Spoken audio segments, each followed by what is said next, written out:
Hyderabad Goshamahal ground లో ఉస్మానియా నూతన hospital భవన నిర్మాణ పనులు ప్రారంభమయ్యాయి. 31 ఎకరాల విస్తీర్ణంలో అత్యాధునిక హంగులతో భవన నిర్మాణం జరగనుంది. ఇప్పటికే గోషమహల్ గ్రౌండ్ లో ఉన్నటువంటి పోలీసు యూనిట్లను అక్కడి నుంచి మరో చోటికి అధికారులు తరలించారు.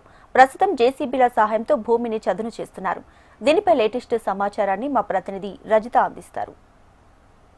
పేదల పెద్దాస్పత్రి ఉస్మానియా ఆసుపత్రి కొత్త భవనం గోషమహల్ గ్రౌండ్లో నిర్మాణ పనులకు రంగం సిద్ధమవుతుంది. ఇప్పటికే ఇక్కడ నిర్మాణ పనులు అయితే ప్రారంభమయ్యాయి. గోషమహల్ గ్రౌండ్లో దాదాపు 32 లక్షల చదరపు అడుగులు అంటే 31 ఎకరాల్లో అయితే ఈ ఆసుపత్రి భవనాన్ని నిర్మించబోతూ ఉన్నారు. మొత్తం పడకలు 2000 పడకలు ఉండే విధంగా అయితే ఈ హాస్పిటల్ రూపుదిద్దుకొనుంది. కేవలం ఆసుపత్రి బ్లాక్కి సంబంధించి 22.6 లక్షల చదరపు అడుగులను అయితే కేటాయించారు. 12 అంతస్తుల్లో అయితే భవన నిర్మాణం జరగనుంది. ఇందులో 29 మేజర్ ఆపరేషన్ థియేటర్లు ఉండబోతున్నాయి. ఇక 12 మైనర్ ఆపరేషన్ థియేటర్లు, దీంతో పాటు అత్యాధునిక సాంకేతికతను ఉపయోగించే విధంగా రోబోటిక్ సర్జరీ థియేటర్లు, అవయవ మార్పిడి యూనిట్లు, 1500 కార్లు పార్కింగ్ చేసుకునే విధంగా సదుపాయాలనైతే కల్పించారు. దీంతో పాటు మహిళలు పురుషులకు ప్రత్యేకంగా వసతి గృహాలు, mortuary, utility building, sewerage, bio paramedical వ్యర్థాల నిర్వహణ ప్లాంట్లు, నర్సింగ్, డెంటల్, ఫిజియోథెరపీ కాలేజీలు, roof top terrace garden, cross ventilation technology వంటి అన్ని సదుపాయాలతో అయితే ఈ నూతన భవనం రూపుదిద్దుకుంటుంది. అత్యవసరంగా రోగులను తరలించేందుకు కూడా ఇక్కడ హెలీప్యాడ్ని నిర్మించబోతూ ఉన్నారు.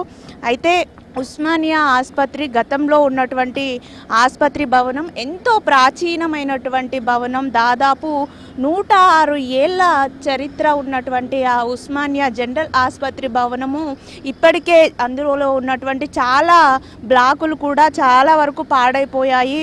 శిథిలావస్థకు చేరుకున్నటువంటి నేపథ్యంలో కొత్త భవనానికి ప్రతిపాదనలు తీసుకొచ్చారు. ఈ నేపథ్యంలోనే గోషమహల్ గ్రౌండ్లో అయితే ఈ కొత్త భవన నిర్మాణ పనులు జరుగుతున్నాయి. ఇందుకు సంబంధించి 1667 కోట్ల వరకు కూడా ఖర్చు అవుతుంది అని ఒక అంచనా వ్యయం ఉంది. అంటే 1667 లక్షల కోట్ల నుండి 2700 కోట్ల వరకు కూడా ఖర్చు అయ్యే అవకాశం ఉన్నట్లుగా కూడా అంచనా వ్యయం అయితే ఈ భవన నిర్మాణం కోసం అయితే అంచనా వ్యయంగా ఉంది. ఇప్పటికే గడిచిన జనవరి మాసంలో ముఖ్యమంత్రి రేవంత్ రెడ్డి ఇక్కడ వచ్చి భూమి పూజ చేశారు. ఇప్పటికే ఇక్కడ ఉన్నటువంటి పోలీసు యూనిట్లను కూడా ఇతర ప్రాంతాలకు తరలించారు.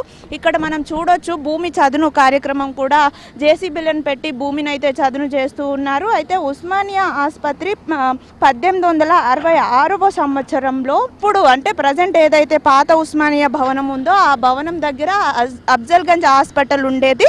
సాలార్జంగ్ 1 అప్పుడు హైదరాబాద్ ప్రధానమంత్రిగా ఉన్నటువంటి ఆయన ఆసుపత్రిని నిర్మించారు. అయితే 1908లో వచ్చినటువంటి మూసీ వరదలకు ఆ ఆసుపత్రి అంతా వ్యానిష్ అయిపోయింది. చాలా వరకు పాడైపోయినటువంటి నేపథ్యంలో ప్రజలకు ఉచితంగా వైద్య సేవలు అందించాలనే ఉద్దేశంతో అప్పుడున్నటువంటి నిజాం మీర్ ఉస్మాన్ అలీ ఖాన్ 1919వ సంవత్సరంలో ఉస్మానియా ఆసుపత్రి భవనాన్ని నిర్మించారు. ఇక అప్పటి నుండి కూడా అందులో పేద ప్రజలకు వైద్య సేవలు కొనసాగుతున్నాయి. ఇక చాలా పురాతనమైనటువంటి భవనం కావడంతో ఇప్పటికీ ఆ భవనము శిథిలావస్థకు చేరుకుంది.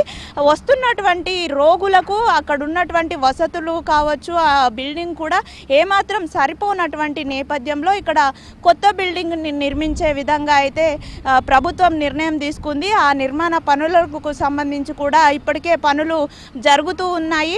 కొంతమంది అంటే ఈ భవన నిర్మాణానికి కొంతమంది అభ్యంతరాలను వ్యక్తం చేసినప్పటికీ కూడా మరోవైపు కోర్టు కేసులు కొనసాగుతున్నాయి. అయినప్పటికీ కూడా నిర్మాణ పనులు అయితే ప్రారంభమైనాయి. ఇక్కడ భూమి చదును కార్యక్రమం కూడా జరుగుతుంది. ఒక 2.5 ఏళ్లలోనే ఈ ఆసుపత్రి భవనాన్ని అంతా నిర్మించి ఇచ్చే విధంగా అయితే అధికారులు చర్యలు తీసుకుంటున్నారు.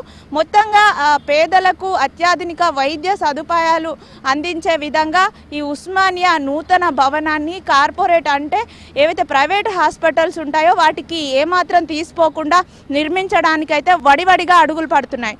వీడియో జర్నలిస్ట్ రవితో రజిత, HM టీవీ, హైదరాబాద్.